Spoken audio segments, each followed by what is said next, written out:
Halo Sobat Umi, gimana nih kabarnya? Di weekend yang secerah ini pasti masih semangat dong ya untuk belajar lagi tentang lingkungan di Bumiku Satu.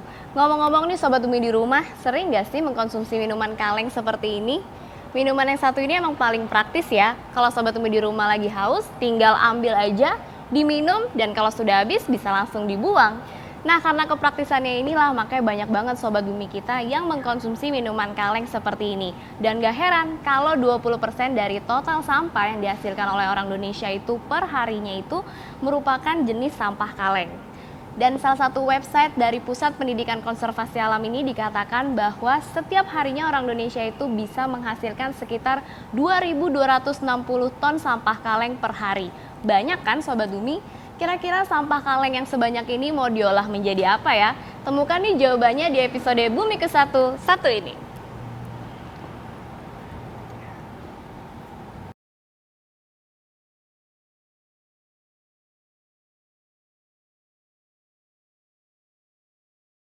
Halo Sobat Bumi, sadar atau tidak, setiap harinya kita menghasilkan sampah.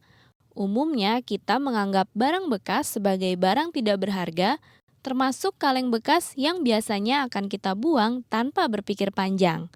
Kaleng termasuk dalam sampah anorganik yang tidak dapat terurai.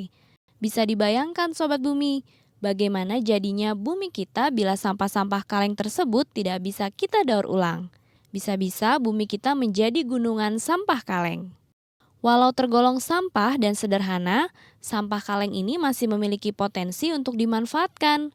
Buktinya kaleng-kaleng ini termasuk barang berharga yang paling dicari pemulung. Selain itu, beberapa depo daur ulang pun sudah mulai memilah dan lebih menata sampah kaleng ini.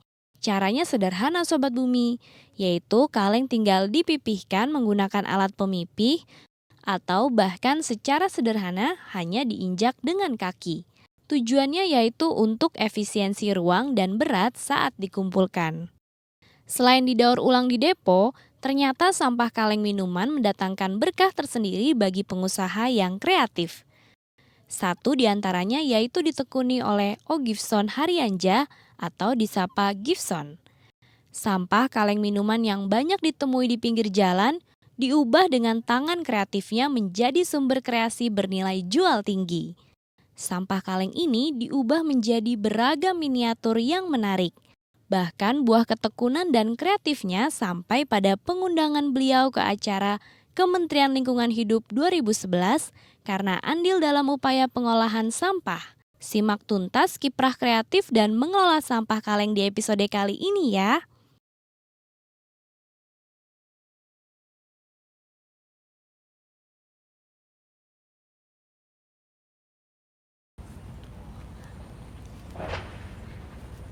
Sobat Bumi, sekarang dia sudah berada di salah satu depo daur ulang Seci. Nadia mau melihat nih bagaimana pengolahan sampah kaleng di sini. Ikutin Nadia yuk.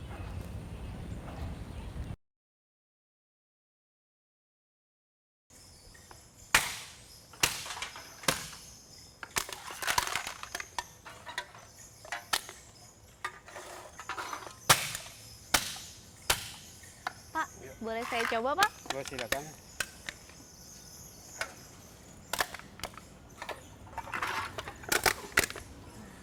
Susun 3 ya Pak ya.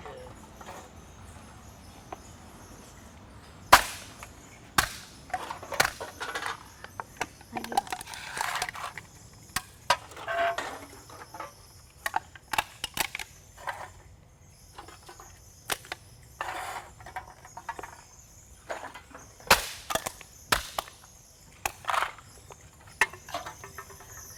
Sobat Bumi, ternyata pengolahan sampah kaleng di sini ini dilakukan dengan cara dipipihkan oleh alat pemipih.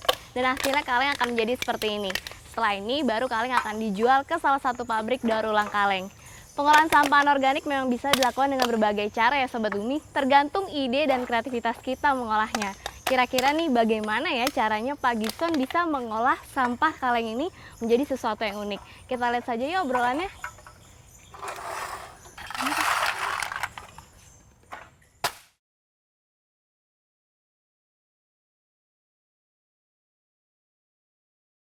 Saya mendapat inspirasi dari kaleng-kaleng bekas ini. Waktu itu banyak kaleng-kaleng bekas yang terbuang ya. Dari situ saya terinspirasi gimana sih, apa nggak bisa diciptakan menjadi suatu benda kan gitu kan. Disitulah mulai nambah lagi ide terus sampai seperti ini.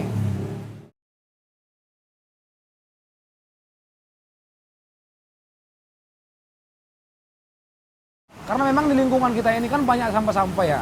Makanya aku lebih efektif ngambil kaleng-kaleng ini untuk lingkungan. Karena kan ini kan kaleng-kaleng ini kan nggak bisa busuk ini. Tidak bisa terurai oleh tanah. Nah, di situ nimbullah ide-ide untuk membuat seperti ini.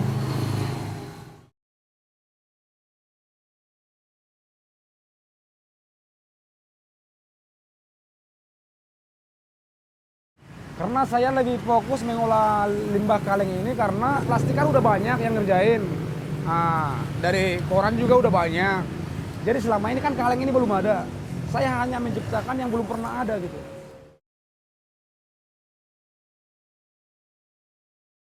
Keunggulan dari kaleng ini dibanding yang lain-lain ya, ini tidak busuk. Ini nggak hancur masalahnya kan gitu. Kalau yang kertas kan hancur, bisa hancur, kena air hancur. Ini enggak.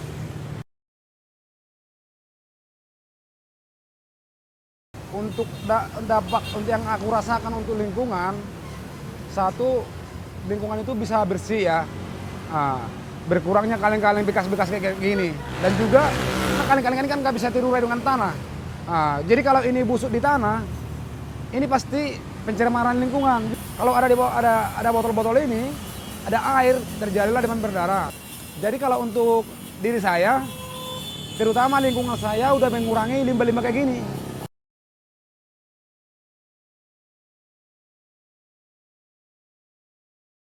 Kalau untuk sosial ya, sosial itu kita bisa membantu ya kan, memberikan ilmu kepada orang-orang. Dan juga kalau usahaku ini sebenarnya udah bisa untuk membuka lapangan pekerjaan sebenarnya. Saya kan sudah 5 tahun mengolah sampah ini. Selain menjualnya, saya juga ikut acara-acara pameran seperti di Pemuda Olahraga di Senayan. Terus ini perlombaan tingkat se-Jawa Barat, ya kan? Terus sertifikat dari UMKM. Selain itu juga saya sudah melatih sekolah-sekolah.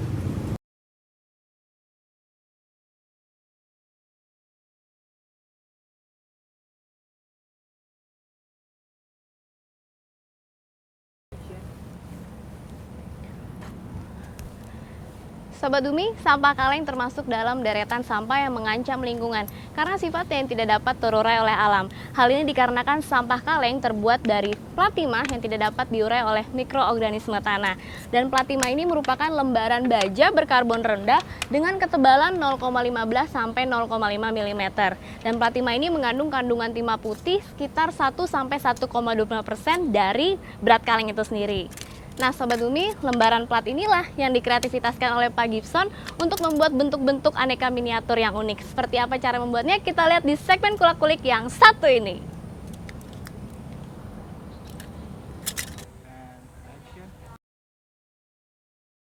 Dalam satu hari, saya bisa mendapatkan kaleng ini sekitar 100 kaleng sehari. Lebih kurang 100 kaleng sehari bisa dapat.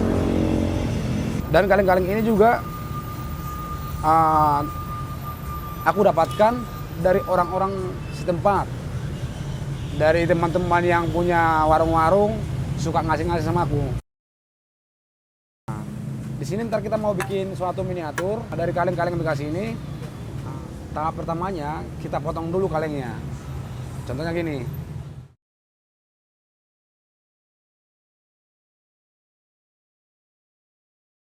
Tadi inilah hasil potongannya. Dan ini juga masih bisa kita gunakan. Misalnya kayak gininya. Ini bisa jadi, kalau di motor ya bisa jadi speedometer. Ini bisa jadi gantungan. Gantungan tas bisa, tali tas juga bisa. Sama ininya juga bisa. Jadi semua di kaleng itu bisa kita pakai. Kaleng-kaleng ini kan kaleng-kaleng bekas minuman. Jadi kan banyak mengandung kuman lah ya. Jadi habis kita potong baru kita cuci.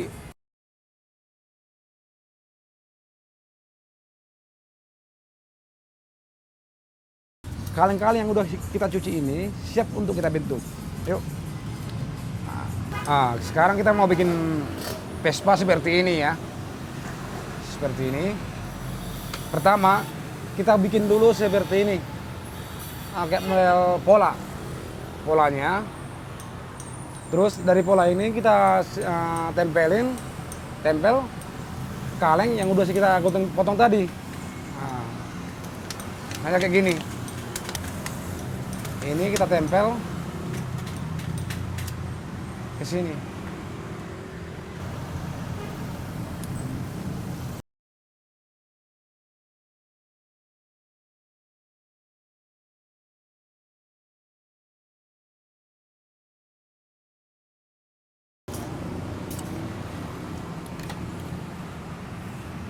Jadi seperti ini.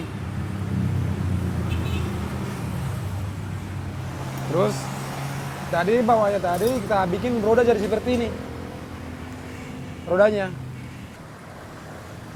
Habis itu kita tempel ke sini.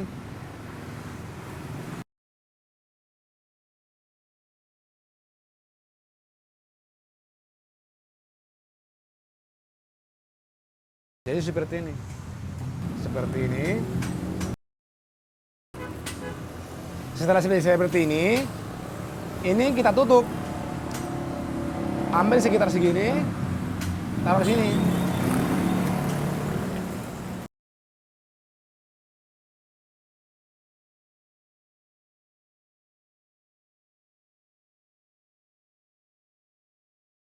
Ini semua harus ditutup, semuanya harus ditutup.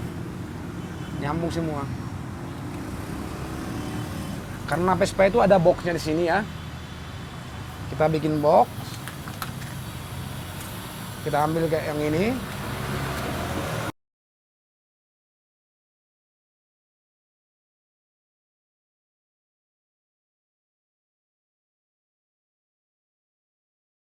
Dari sini kita bikin lagi.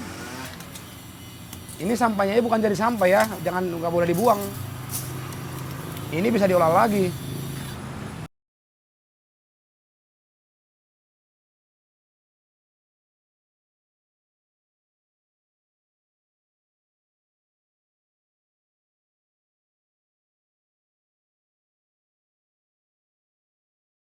Untuk bodinya kita ambil 2 lembar seperti ini. Ini kita lem jadi seperti ini.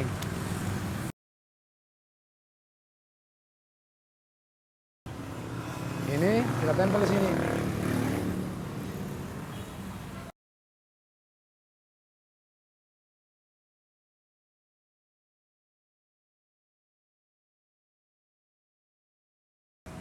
Jadi kayak gini.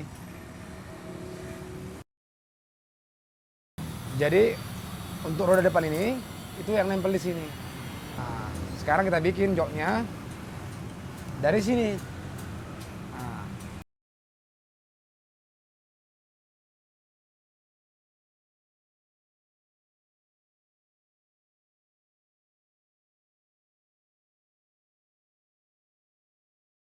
Sekarang kita mau bikin injakannya buat di sini ya.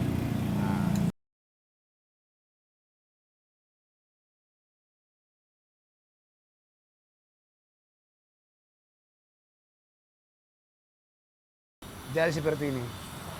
Dan untuk speedometernya kita ambil dari pembuka kaleng. Masuk ke sini. Jadi speedometer. Inilah Vespa dari daur ulang limbah kaleng bekas. Untuk membuat miniatur Vespa seperti ini, kita membutuhkan lebih kurang 15 kaleng. Jadi dalam pemakaian limbah kaleng ini kita udah bisa sangat membantu kelestarian lingkungan.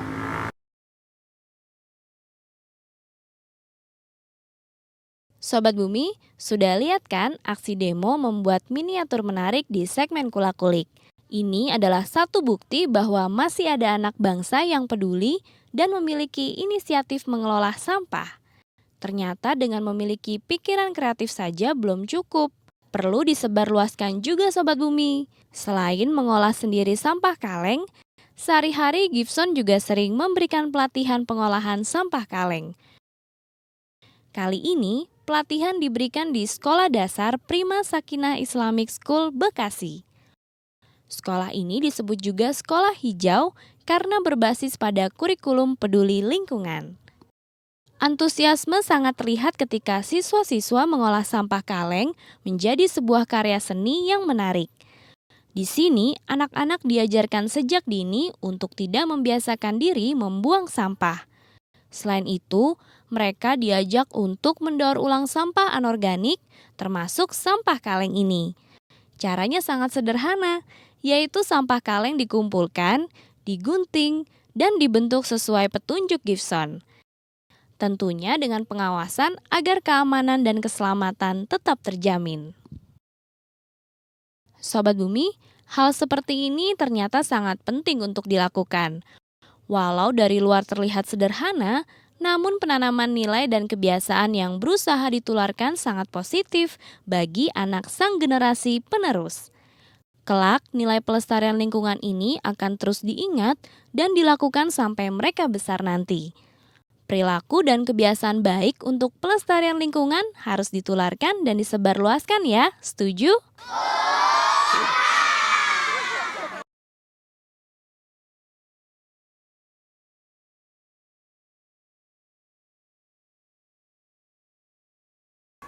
SD Prima Sakinah adalah sekolah hijau. Pemahamannya adalah bagaimana anak-anak didik itu kita ajarkan tentang kepedulian terhadap lingkungan. Bagaimana anak-anak itu juga mengetahui bahwa lingkungan itu adalah tempat belajar yang tidak terbatas, karena di situ anak-anak bisa belajar tentang kehidupan, bisa belajar tentang bagaimana kita bisa menyelamatkan kehidupan itu untuk masa depan yang lebih bagus lagi, dan bagaimana juga anak-anak itu bisa mendapatkan oksigen yang segar dari dia peduli terhadap lingkungan. Aktivitasnya banyak ya, kita mulai dari memasukkan program pembelajaran pendidikan lingkungan hidup di kurikulum. Kita ajarkan setiap 1 jam pelajaran 60 menit dalam 1 minggunya. Kebetulan program kita bulan Maret ini adalah pemanfaatan daur ulang dari bahan kaleng. Karena sebelum-sebelumnya kita sudah melakukan pembelajaran dan sudah mempraktekkan beberapa kegiatan yang berhubungan dengan pengolahan limbah. Contohnya pengolahan limbah sampah dari bahan kertas, kita sudah lakukan itu. Seperti ini contohnya nih, pemanfaatan buku cerita dengan bahan kertas. Terus kemudian pemanfaatan dengan barang-barang yang berupa plastik atau tutup botol, itu juga kita sudah lakukan. Nah, jadi sekarang kita gilirannya yaitu mengenalkan pengolahan limbah dari bahan kaleng.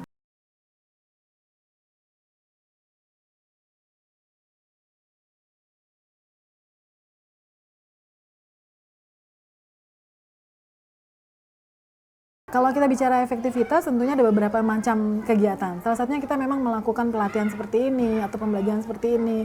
Yang kedua, kita juga mengkondisikan lingkungannya itu sendiri. Makanya kita mengkondisikan anak-anak itu untuk biasa memakai barang-barang bekas. Seperti di sekolah ini, kita biasa menggunakan media-media pembelajaran dari barang-barang bekas.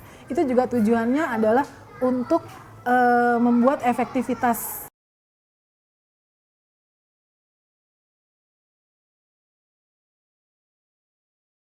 Salah satu sarannya adalah mulailah mengumpulkan sampah, ya, dari sesuatu yang dekat dengan dirimu. Misalnya kalau teman-teman kecil kita menggunakan kertas koran misalnya, oh ternyata kertas koran itu juga bisa jadi media bermain. Atau mungkin lagi dari bahan tisu misalnya, itu juga bisa menjadi bunga-bungaan. Kemudian mungkin dari sisa-sisa plastik atau keranjang-keranjang plastik ya yang sering kita belanja di rumah, itu juga bisa jadi sesuatu sehingga menjadi bunga yang bagus, atau bisa menjadi media belajar untuk bikin baju-baju gitu ya. Nah, semua itu timbulnya dari keinginan kita untuk merubah sesuatu yang tidak berharga menjadi sesuatu yang indah.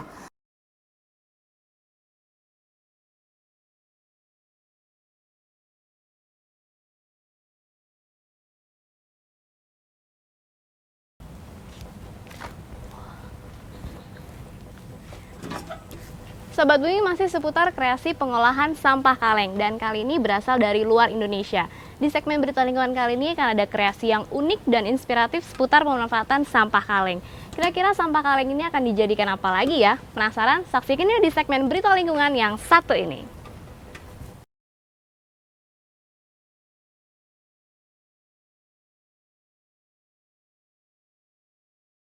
Sobat Bumi, ternyata di luar Indonesia sudah banyak yang bereksperimen untuk mengolah sampah kaleng menjadi hal yang berguna dan menarik. Berikut informasinya dari situs lingkungan www.trihager.com. Sampah kaleng diubah menjadi aksesoris yang menempel di seluruh dinding bangunan rumah bagian luar. Ini adalah karya dari desainer industri Manuel Rapoport dari Argentina. Selain itu, ada pula kompor sederhana berbahan kaleng, cocok digunakan untuk berkemah. Kompor ini hanya terdiri dari dua bagian, yaitu kaleng besar sebagai tungkungan dan kaleng kecil di sisi untuk tempat memasukkan kayu sebagai bahan bakar. Desain kaleng yang menarik dan berwarna bisa juga dimanfaatkan untuk melapisi bagian pegangan alat makan seperti sendok, garpu, dan pisau. Terakhir, yang paling populer, tentu saja sampah kaleng dimanfaatkan sebagai tempat penyimpanan. Supaya lebih menarik, letakkan di tempat yang tak biasa, misalnya menempel pada dinding. Jangan lupa untuk memastikan setiap sisi kaleng tidak tajam dan mempercantik tampilan dengan tambahan aksesoris yang menarik.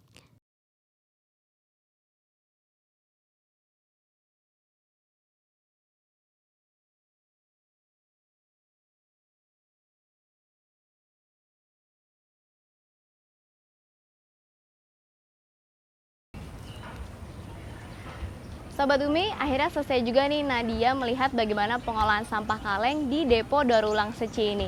Buat Sobat Bumi di rumah, sudah nambah pengetahuan kan bagaimana mendaur ulang sampah itu? Manusia nih sebagai penghasil sampah setiap harinya memang harus ikut andil dalam pengolahan sampah tersebut.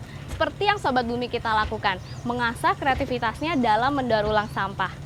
Sampah memang tidak akan pernah bisa berhenti di kehidupan kita.